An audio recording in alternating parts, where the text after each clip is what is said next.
Mtazamaji wa Manara TV, ni kualike katika moja ya interview. Mbele yako ni naye mchambuzi wa soka Justin Case, na tunakwenda kuzungumza masuala kadhaa ambayo yako hivi sasa. Kumbuka Tanzania tuna sakata kubwa hususan kuhusiana na ile dabi ya Kariakoo ambayo ilikuwa ipigwe Machi 8 katika dimba la Benjamin Mkapa, lakini kwa bahati sio nzuri ilishindwa kufanyika. Sasa tunaye hapa Justin Case, tunakwenda kuzungumza naye tuambie yeye mtazamo wake ni upi. Lakini pia tunafahamu kwamba jana ilitoka taarifa kwamba serikali imewaita mezani viongozi wa mpira Tanzania, kwa maana ya vilabu vyote viwili ya Simba na Yanga, lakini pia na upande wa shirikisho la mpira wa miguu kwa maana TFF. Sasa Justin tunaye hapa, tunakwenda kuzungumza naye masuala kadhaa, tuambie yeye mtazamo wake ni upi. Kwanza Justin, mambo vipi? Namshukuru Mungu. David, mmoja kati ya vijana ambao naona hatua zao. Nadhani pia kwangu ni mara ya kwanza wewe kunihosti mimi, ila mimi nimewahi kukuhosti wewe pahala. Na kwa mara ya kwanza nadhani nafanya na chombo cha Manara TV, moja kati ya vyombo ambavyo online na support. Naona wanavyofanya vizuri, numbers don't lie of course.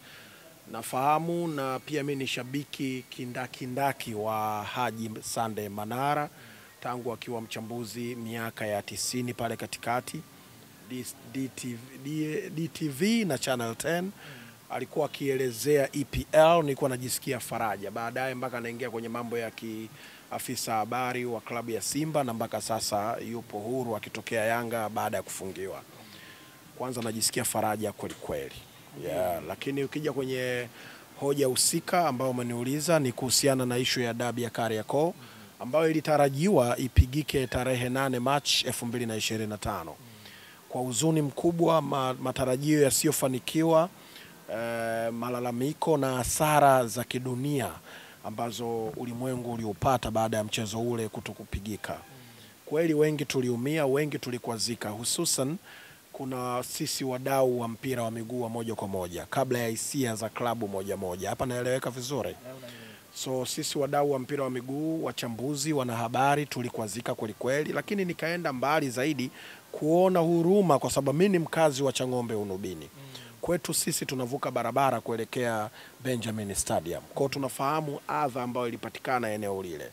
Tunafahamu jinsi ambavyo mama ntilie wale wa hali ya chini kabisa, jinsi ambavyo waliteseka ile siku. Walikwenda kukopa Temeke Stereo, Tandika, sokoni katika kujipatia mahitaji yao ya kuweza kupika futari, magimbi, viazi vitamu, miogo, maharagwe, tambi na uji na mambo kama hayo. Mimi simfikiri sana yule mwekezaji ambaye kote ulimwenguni ambapo wana support dabi ya Kariakoo, mpira wa ligi kuu Tanzania bara, kwamba waliwekeza kwenye maeneo yao ya biashara kwenye mabaa. Wengi waliita ma DJ ambao wanabidi walipe fedha. Wengi waliita hyper ambao wale ma MC wa kuhype eneo lichangamke na kuwalipa fedha, kwa sababu lazima utangulize advance ili umpate DJ Ali mfano, si ndio? Lakini vipi kwa wale ambao walikwenda kukopa vinywaji? Vipi kwa wale ambao wenye maeneo hayo ya biashara walikwenda kwenye masoko kukopa kuku, kwenye mabanda ya kuku, walienda kukopa samaki, walienda kununua viazi na mambo mengineo, nyama na nini? Pombe itakaa, italala, itaamka, mtaiuza kesho kutwa yake. Lakini kwa wale je ambao walitaraji kwenda kuuza vyakula, vipi kwa mama ntilie yule? Sasa alirudisha nini kule Temeke Stereo?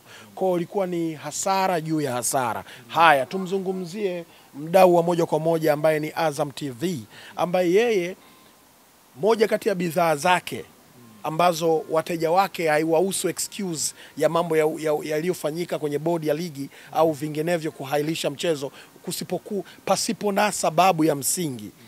Vipi kuhusiana na Azam ambaye wateja wake waliona kwamba hii ni bidhaa ambayo sio wanasema sio bidhaa sahihi, sio bidhaa aminifu, kwa sababu kesho kutwa tena akiweka matangazo, unadhani watu watakimbilia kulipia vingamuzi tena?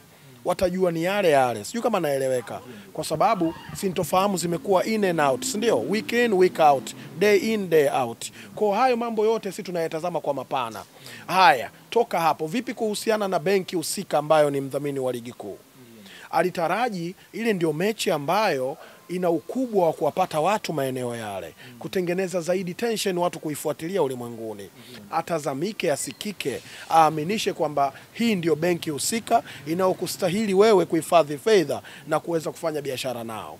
Lakini biashara yake siku ile iliendaje? Hovyo. Haya, tuende kwenye wahusika wa bodi ya ligi. Saa 3 za asubuhi ilipostiwa post kwamba ile siku imefika ya Kariakoo Derby. Saa 3 ndio muda wa kazi kimataifa. We good? 9 AM. Watu wakaongezeka kutoka 15% ya waliokata tiketi wiki nyuma yake, iliongezeka zaidi ya 40. Watu walikata tiketi mpaka kufika 7 mchana. Tunaona tangazo kutoka bodi ya ligi kwamba mchezo umeahirishwa. Hivi walimjali huyu Mtanzania wa kawaida? Walimfikiria yule kutoka Mfitimbi huko, mkulima aliyelima mkolonkonko au aliyelima sijui korosho au aliyelima mchicha na kuja Dar es Salaam na kutafuta nyumba ya wageni Ijumaa ili aamkie Jumapili kwenye mchezo wa tarehe 8 Machi na vitu kama hivyo. Kwa haya yote sisi tunayatazama na kuona kwamba ni kutokutuheshimu. Mpaka leo hakuna tamko la samahani. Mpaka sasa tunavyoongea. Wewe umeshaona tamko la samahani kwa wadau wa soka? Achana na mambo yenu ya Usimba na Uyanga na ujinga wenu. Huku tukae huku kwenye biashara, sisi wadau ambao tunaitazama hii kama fursa. Leo hii Manara TV mnaonekana kama ni watu si mali si chochote. No way. Hii Manara TV hii inahusika moja kwa moja katika kuanikiza na kupush brandi hii ya mpira wetu tulionao leo, kwa sababu top 5 ya TV ambazo online zinafanya vyema Manara wapo. Kwa maana hiyo nyinyi ni wadau mlio moja kwa moja anikiza ligi kuibrand. Vipi kuhusiana na mimi Justin Case? Vipi kuhusiana na Watanzania wenzetu ambao wanafanya online kwa hali ya chini, walikwenda kukodisha mic, walikwenda kukodisha kamera ili watengeneze maudhui yaliyo na quality, ili ile siku wapate content zilizo nyingi. Ndio siku yao ya kupata viewers wengi, ili wapate yao malipo yao YouTube. Ni siku ya mavuno. Kila kitu kina msimu wake. Mchezo wa Simba na Yanga unatengeneza duara kubwa sana kiuchumi kwa mtu mmoja mmoja na taifa kiujumla. Tumelikosesha taifa mapato kwa sababu ya tabia ya wachache tu kwa maslahi yao binafsi ambayo hayana faida yoyote katika nchi hii. Mimi binafsi, kama hutanielewa, hautakuja uelewe kitu chochote katika maisha yako mpaka unaingia kaburini, kwa sababu kama tickets tayari ziliuzwa zaidi ya 40, tunazungumzia 70% ya Watanzania ambao walikopo uwanjani, kwa sababu uwanja wetu 100% ni 60%. Kwa Watanzania ambao walikata ticket ni 70%. Tuliwafikiria hawa? Tunafahamu kwamba nchi hii saa hii kutoka sensa ya makazi ya mwaka 2022 ilikuwa na watu zaidi ya milioni 61. 61% ni vijana. Hawa wote wako kwenye kundi hili la mpira wa miguu. Tunazungumzia milioni 45 mpaka 50 ya Watanzania. And now tulivyokuwa tunaingia mwaka huu wa 2025 kupitia Daktari Rais Samia Suluhu Hassan, Rais wa Jamhuri ya Muungano wa Tanzania na Amiri Jeshi Mkuu, alisema sasa tunatafuta milioni 70 ya Watanzania. Tuliwafikiria kwa asilimia ngapi kwamba wamekwazika siku hii? Tumeharibu bidhaa yetu, tumeitolesha imani bidhaa yetu, tunatazamwa kote ulimwenguni. Halafu sababu ya msingi ni ipi? Juzi Taifa Stars haikufanya mazoezi Morocco. Tuligomea mchezo wa qualifier World Cup? Hapana. Lakini sababu kubwa ambayo Justin Case ambao unaiona wewe hapo binafsi, unafikiri tatizo limetokea wapi mpaka haya yote yamejitokeza? Tatizo hasa kiini. Baba wa mpira huu ni Tanzania Football Federation, TFF, lakini kaka wa mpira wetu hapa ndani ni bodi ya ligi kwenye upande wa ngazi ya klabu. Bodi ya ligi inaundwa na vilabu, ni umoja wa mkusanyiko wa vilabu.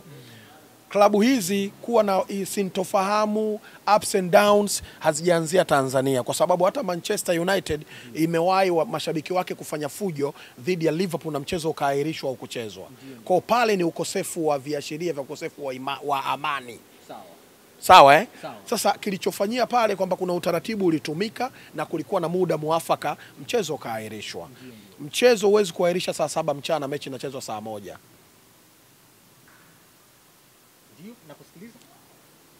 mchezo huwezi kuahirishwa saa 7 mchana, mechi inachezwa saa 1. Tangu dunia kuumbwa, labda kuwe na jambo la dharura kweli kinchi linalogusa moja kwa moja maslahi ya nchi au klabu husika ya pale. Sawa. Kipi ambacho kilikuwa kimeashiria? Na kama kweli kulikuwa na dharura ya uvunjifu wa amani, hivi ukatoke saa 8 usiku mpaka saa 7 mchana, almost 11 hours. Oya guys, si ni watu ambao tuna exposure, tunafahamu hivi vitu, tuna akili vibaya mno. Niwahi kumkumbuka aliyekuwa mbunge wa Iringa mjini, kwa wakati huo tiketi ya Chadema. Sina maana mbaya na naomba nieleweke na ninaidhamiria kuitamka. Maeneo mengi, taasisi nyingi, mashirika mengi, vikundi vingi, maeneo mengi ya watu wanaoongozwa, akili ndogo inaongoza akili kubwa. Sina maana wanaoongoza TFF au bodi ya ligi wana akili ndogo, no way. Karia ni mtu ambaye ashayafanya makubwa. Almas Kasongo kaka yangu, very smart.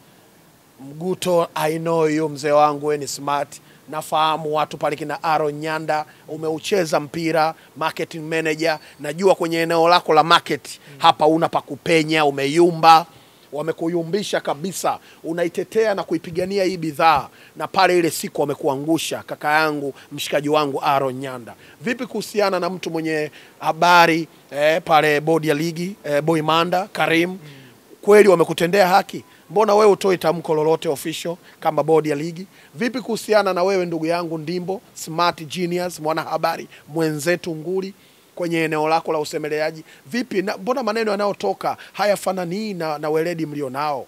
Kuna jambo aliko sawa. Katibu TFF Kidau, na wafahamu wote, you guys are very smart. Kuna kitu hakiko sawa. Tusikubali kuendeshwa na vitu ambavyo haviendeshi uhalisia tulionao. That's it. Lakini bado kesi bado hujataja kiini. Nani tumejaribu kutohoa maagizo ya upande fulani umeifanya bodi ya ligi ishindwe kusimamia kwenye eneo lake. Sina uhakika. Ila naamini kabisa aliyesema hatocheza mechi kwa malalamiko yake ni Simba. Ndio. Lakini Simba asubuhi ilivyotoka kauli kwamba mchezo ile siku imefika saa 3, derby day, haina vipengele, labda kipengele uje nacho wewe kwa mnajili wa Azam TV. Simba hakutoka tena na kusema sichezi kwa siku yake ya jana. Alivyoongea usiku, ilivyotoka tangazo na bodi ya ligi hakusema tena. Ila saa 7 ndio likatoka tangazo. Sasa ni nani aliyeamua? Manake bodi ya ligi imeamua kuuvunja mchezo kwa makusudi bila sababu yoyote ya msingi. Hakukuwa na sababu yeyote ya msingi. Vilivyo kama ipo, tokeni nje, zungumzeni na Watanzania wazi. Hiyo ndo good governance. Good governance haikai chumbani, uchochoroni, uvunguni. No, we need this. Yes, tunafahamu. Wizara yenye dhamana ya tasnia hii, kwa maana ya Wizara ya Habari, Utamaduni, Sanaa na Michezo, chini ya Uncle, sawa, Profesa Palamagamba Aidan Mialuko Kabudi, amewaita. Kama ni kweli kuna taarifa hiyo ambayo tumeiona. Gerson Msiga tunafahamu katibu wa wizara hiyo, lakini ni msemaji mkuu wa serikali. Tunafahamu naibu au makamu wa waziri mwenye dhamana ya wizara hiyo, ndugu yangu, rafiki yangu Hamisi Mwinjuma, mwana FA kwenye eneo lake la sanaa. Tunawataka mkae kikao chenye tija kwa faida ya huu mzunguko wa Tanzania wote nilowataja hapa, wafanyabiashara wa juu, wakati na wale wa chini, wale wa mamantilie nao walilia wa pale Changombe, Kurasini, Temeke, Mbagala, Buza, walioleta futari yao wakiamini saa 12 na juu ya alama watu watafuturu saa 1 kwa sababu mtu shakata tiketi na umaskini wake na hali yake ya kawaida, ataingia Benjamin kupata burudani anayoipenda. Avute muda mpaka 3-4 akale daku tarawei daku, mambo mengine yaendelee, kukucha endelee na mfungo wa Ramadhani, lakini kama si kwa rezima, si ndio? Haya yote tunayafanya kwa sababu ya mapenzi na tasnia hii ya michezo, hususan football. Mkakae mtuambie, na majibu yatakayokuja yasiwe kwa sababu ya kufurahisha upande, yasiwe kwa sababu ya kutufanya kama vile. No way, we are very smart. Very very smart. Yani mkae, busara itumike, utashi na hekima, lakini akili na uhalisia utumike. Nafikiri kwamba hili swala la kusema kwamba tunahofia kuadhibu Yanga ama Simba ndio limetufikisha hapa. Mtoto umleavyo ndivyo akuavyo, na kama kweli rais mwenye dhamana ya shirikisho anatoka na kusema hata huo mafanikio ya Yanga nimeyabeba, kwa amekiri kwamba kwenye tasnia hii na kwenye taasisi yake kuna uchafu, Kama kuna uchafu na wewe ndio msemaji mkuu na mwenye dhamana ya shirikisho hilo, maana yake wewe ni jalala unahifadhi uchafu. Maana yake wewe ni nzi unakula uchafu.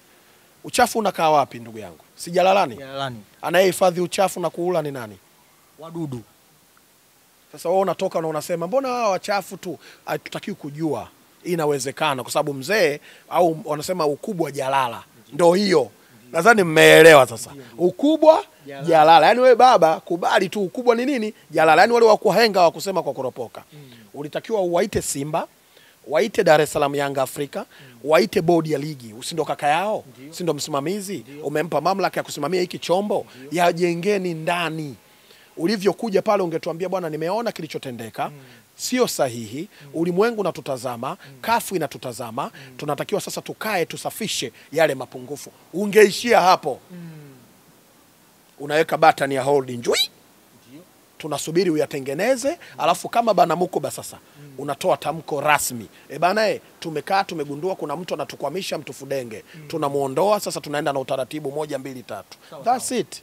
Inakuwa rahisi sana. Of course. Kwa Yanga wako sahihi wao ili kulipeleka kasi. Na ndio maana wao kwa sababu wanajua kinachotakiwa kufanyika ndio maana walienda uwanjani. Kwa sababu hakukuwa na utaratibu rasmi na kanuni rasmi ya kuvigezo vya kuahirisha mchezo. Kwa wao walitimiza jukumu lao bila kufuata utaratibu uliowekwa na bodi kwa sababu waliamini bodi haikufuata utaratibu. Okay. Kwa hiyo wako sahihi wao kwenda kasi. Very clear. Yaani sio mimi, yaani hata mdau wa Simba damu, wa Yanga damu, mdau wa soka, mshabiki wa aina nyingine yoyote, anafahamu kabisa kwamba Yanga wametumia usahihi kwenda uwanjani na kusema kwamba wao hawatacheza mchezo mwingine mpaka wajue hatima ya mchezo huu wa tarehe 8 Machi ilikuwaje. That's it. Na serikali pia kuingilia kati pia. Hili na wenyewe pia unalionaje? Sisi wenyewe tumeshindwa kuamua. Sisi wenyewe tumeshindwa kuliamua swala hili mpaka serikali inaingilia kati sasa. Usipofunzwa na mamao au mama yako mzazi utafunzwa na ulimwengu. Sasa acha ulimwengu utufunze. Acha serikali walivalie njuga kwa maana hata sisi imeshindwa kujiendesha na kulifanyia utaratibu unaotakiwa. Yes. Kwa hiyo kwa mtazamo wako mechi itapigwa. Wakubaliane waridhiane. Mechi itapigwa. Wakubaliane waridhiane. Ikipigwa kwa minajili ya makubaliano sahihi na wao pia Yanga waje na kauli ambayo thabiti ya kutuambia kwa nini wameelewana. Kwa sababu sisi hapa ni wadau wa soka. Tukiwaona na wao wamekubali maana yake kumbe wanabebwa. Kwa wamekubali kuwabeba wenzao. Sawa sawa. Yaani tufike kipindi David. Ndio. Yes. Tukubaliane kutokukubaliana. Yaani mimi kutokujua kwangu sheria sio excuse ya kusema nisihukumiwe. Makosa yangu niliyofanya juzi sio sababu ya wewe unikosee leo. Ndio. Tufike kipindi kwamba okay, hii ndio starting point yetu. Tumeshakosea sana, tuanzie hapa. Kwa kutoka hapa tuende huko tusafishe. That's it. Thank you Manara. Kwa kumalizia tuambie wadau wote wa soka nchini. Nini hasa wanatakiwa wafanye hivi sasa? Cha kwanza ni kuwa calm, kuliachia hili jambo lifanyike huko hatua iliyofika. Lakini cha pili ni kuhakikisha kwamba kila mtu anaupenda mpira wa miguu kwanza kabla ya hisia ya klabu yake. Kama kweli tuna dhamira ya kufika mbali, hapa nafasi ya 4 tunayoiona tuko kihalali na tunapoelekea tunapatarajia. Tuhakikishe na tukubaliane kwamba tunaupenda kwanza mpira wa miguu, alafu ndo vitu vingine vifuate baadaye. Asante sana my brother. Sana Manara TV. Okay, asante sana. Yeah. Mtazamaji wa Manara TV umesikia madini kutoka kwa my brother. Mimi namfahamu kwa muda mrefu sana na hata aliposema nafahamu ni wapi tulikutana kwa mara ya kwanza. Sitaki kupasema. Ni mshukuru kwa kila ambacho amezungumza, lakini pia wewe kama mdau wa michezo kumbuka hii ni Manara TV, unao nafasi ya kutuandikia hapo chini na kusema kila ambacho amekizungumza Justin Kesi, mwamba wa michezo hivi sasa, na tunafahamu vyote hivyo. Asante, lakini pia nikutakie siku njema.